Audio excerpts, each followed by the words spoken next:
How to karaoke on Spotify. Today we are showing you the easiest ways to turn on your Spotify into a karaoke machine so you can sing along to your favorite tracks. Let's dive in. First up, Spotify built-in lyrics feature is the quickest way to sing along. Just open Spotify, play a song, and swipe up on your now playing screen to see the lyric in real time. It's perfect for a quick karaoke session. For a more immersive experience, try connecting Spotify with the Music Match app.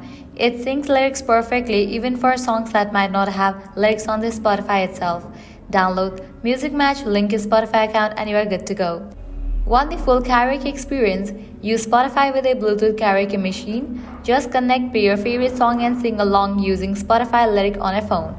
Lastly, you can cast Spotify to your smart TV for a group karaoke session. Use Spotify Connect, Play or Chromecast and follow the lyrics on the big screen. It's fun and easy. And there you have it. These are the easiest ways to karaoke on Spotify. If you found this guide helpful, don't forget to like, share and subscribe. Thanks for watching.